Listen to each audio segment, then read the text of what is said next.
सट्टा खेलना, खिलवाना और सट्टे के कारोबार को बढ़ावा देना दंडनीय अपराध है। इसलिए हम सट्टे के अवैध काले कारोबार का पुरजोर विरोध करते हैं और शासन प्रशासन से सट्टे के अवैध कारोबार पर अंकुश लगाने की अपील भी करते हैं। यह वीडियो सिर्फ मनोरंजन के लिए है। क्या आप अपने ख्वाबों को जीना चाहते हैं? क्या आपके अंदर किस्मत के साथ जंग लड़ने की हिम्मत और किस्मत से जीत कर आगे निकलने का जज्बा है? यदि इस तरह के सभी प्रश्नों का जवाब आपका हाँ में है तो आज की कहानी में आपका स्वागत है। कहते हैं मुंबई ख्वाबों का शहर है। कभी यहाँ किसी के ख्वाब पूरे होते हैं तो कभी किसी के ख्वाब टूटकर बिखर जाते हैं। इस शहर में जिसके ख्वाब पूरे होते हैं वो राजाओं की तरह जिंदगी गुजारता है, तो वहीं जिनके ख्वाब अधूरे रह जाते हैं वो वापस अपने वतन लौट जाते हैं। मुंबई को माया नगरी इसलिए कहा जाता है क्योंकि यह सपनों का शहर है जनाब। हर कोई यहाँ अपना सपना पूरा करने के लिए आता है और बस यहीं का हो जाता है। यहाँ की चकाचौंध उसे अपने वश में कर लेती है। फिर चाहे उसके सपने पूरे हो ना हो, वो इसी माया नगरी में अपना कोई ना कोई ठिकाना ढूंढ लेता है। यह मुंबई है और यहाँ सपने उसी के पूरे होते हैं जिनकी आंखें खुली रहती हैं। भारत में जुआ खेलने की प्रथा रामायण और महाभारत काल से चली आ रही है। किसी खेल में बोली लगाना तो समझ में आता है, पर बोली लगाने के लिए खेल बनाना, यही आज की कहानी की केंद्र बिंदु है। बुद्ध काल में पासों की जगह अस्त्रागली ने ले ली थी। 10वीं शताब्दी आते आते भारत के लोगों के जीवन में बोली लगाना एक अभिन्न अंग बन गया था। मुर्गों की लड़ाई से, घोड़ों की दौड़ से लेकर इंसानों की भी बोली लगाई जाती थी। 1848 में शिकागो बोर्ड ऑफ ट्रेड की स्थापना हो चुकी थी। 19वीं शताब्दी के आते आते मारवाड़ी व्यवसाय समुदाय में भारत में वायदा कारोबार बहुत सक्रिय हुआ करता था। कलकत्ता और बंबई में अफीम वायदा कारोबार में कई परिवारों ने अपनी किस्मत बनाई। पहली बार वायदा बाजार की स्थापना 1875 में बॉम्बे कॉटन ट्रेड एसोसिएशन ने कॉटन कॉन्ट्रैक्ट में व्यापार के लिए की थी। यह ब्रिटेन में कपास फ्यूचर्स में व्यापार की स्थापना के तुरंत बाद हुआ, क्योंकि बॉम्बे ब्रिटिश साम्राज्य में कपास व्यापार के लिए एक बहुत महत्वपूर्ण केंद्र था। कहते हैं कोई भी धंधा आदमी की हिम्मत से बड़ा नहीं होता। 1960 के दशक की शुरुआत हो चुकी थी। सोने की स्मगलिंग के साथ साथ कई तरीके के अवैध धंधे अपनी पूरी तरह शबाब पर थे। उन धंधों की चकाचौंध से आम आदमी भी बच नहीं पाया था और तब बंबई में सट्टे की शुरुआत हुई, जो कि एक आंकड़ा था, या कहें तो 1 से लेकर 9 तक के नंबर का जुआ था। वैसे इसकी शुरुआत भारत की स्वतंत्रता से पूर्व हो गई थी। इसे पहले के दिनों में आंकड़ा जुगाड़ के नाम से जाना जाता था। मटका को भी स्वतंत्रता से पहले पॉट जुए के रूप में जाना जाता था। 1960 का दशक आते आते इसको मटका या सट्टा का नाम दे दिया गया था और मुंबई में इसकी शुरुआत हुई। मटका लॉटरी को सबसे पहले कल्याण जी भगत ने शुरू किया था। कल्याण जी भगत ने 1962 में वर्ली मटका पेश किया। रतन खत्री ने इसे आगे न्यू वर्ली मटका में संशोधित किया। कल्याण जी भगत गुजरात के एक साधारण किसान थे जो 1941 में बॉम्बे चले गए थे। कल्याण जी भगत वर्ली में एक किराने की दुकान पर काम करते थे। खेल के मूल रूप में सट्टेबाजी को कॉटन यानी कि कपास के शुरुआती और बंद कीमतों पर दाव लगाया जाता था, जैसे कि न्यूयॉर्क कॉटन एक्सचेंज से बॉम्बे कॉटन एक्सचेंज में प्रसारित किया जाता था। कहते हैं रास्ते की परवाह करेंगे तो मंजिल बुरा मान जाएगी, और इसी सोच के साथ कल्याण जी ने मटका जुआ खेल का आविष्कार किया। इस खेल में लोगों से कॉटन के शुरुआती और बंद कीमतों पर दाव लगाने को कहा गया था। कल्याण जी ने धनजी स्ट्रीट में जुए की शुरुआत की, जहां कई लोगों ने कपास की दरों पर दाव लगाना शुरू कर दिया। धीरे धीरे यह सट्टे के लिए एक बड़ा केंद्र बन गया, क्योंकि दाव के पैसे में वृद्धि होती गई। समय के बदलाव के साथ आज इस खेल में अंतर्राष्ट्रीय लोग भी शामिल हो गए हैं और लाखों पंटर्स करोड़ों अरबों रुपए के सौदे करते हैं। मुंबई शहर में कपड़ा मिलें फल फूल रही थी और मटका की तरफ आकर्षित होने वाले मजदूर तेजी से बढ़े। इस वृद्धि ने सटोरियों को उन क्षेत्रों में और आसपास की कई दुकानें खोलने के लिए प्रेरित किया जहां मिलें मौजूद थीं। और फिर खेल में आया रतन खत्री, जिसने कल्याण जी द्वारा बनाए गए नियमों को संशोधित किया। रतन ने 3 कार्ड ताश की गड्डी से खींचना और दिन के लिए विजेता संख्या तय करने नियमों को संशोधित किया। यह भगत के जुए के तरीके से अधिक वास्तविक माना जाता गया। 1970 का दशक खत्म हो रहा था। उन्हीं दिनों में एक दिन रतन खत्री ने मेन बाजार में मटके का आगाज करने के लिए एक प्रेस कॉन्फ्रेंस बुलाई थी।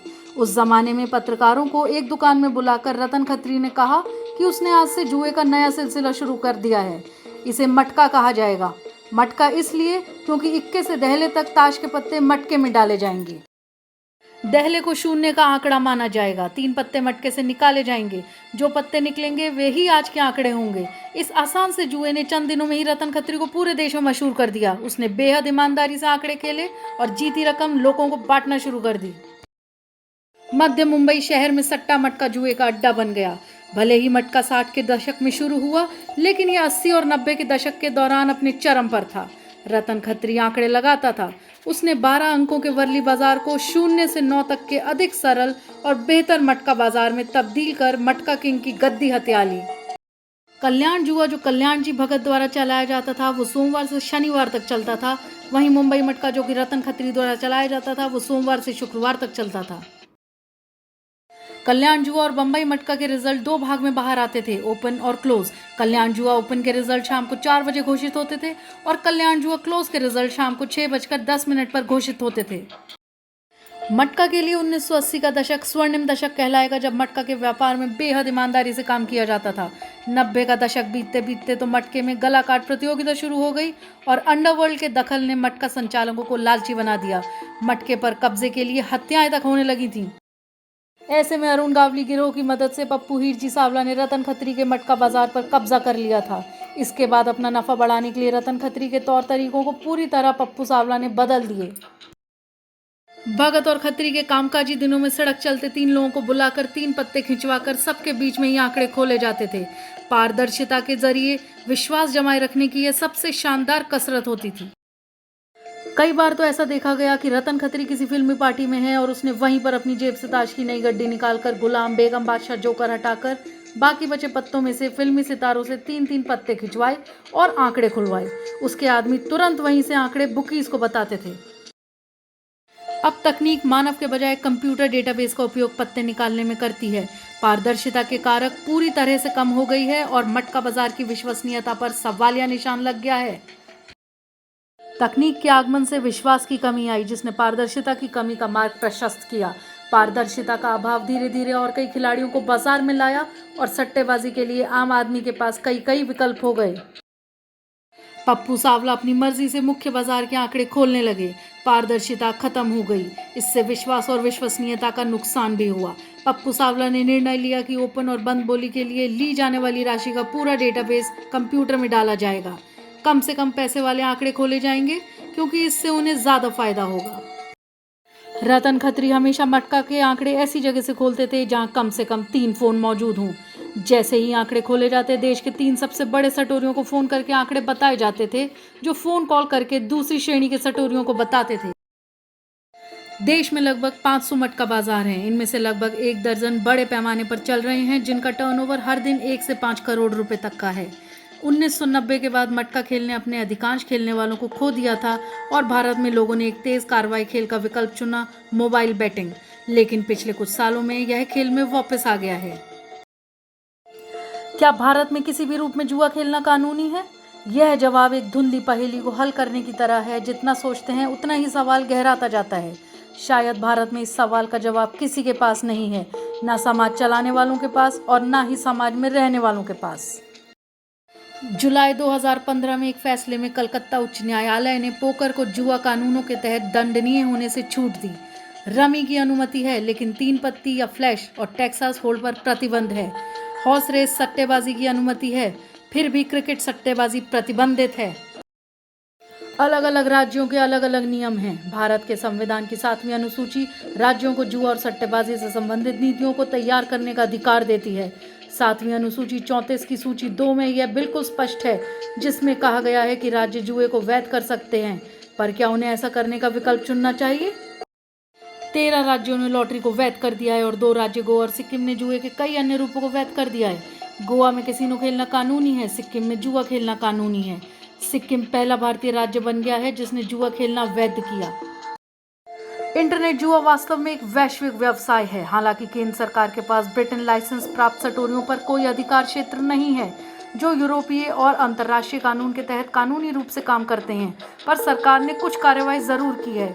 बेटवे एक माल्टा आधारित कंपनी है जिसके वैश्विक स्तर पर ग्राहक हैं। सट्टेबाजी साइट कई भाषाओं और मुद्राओं में उपलब्ध है।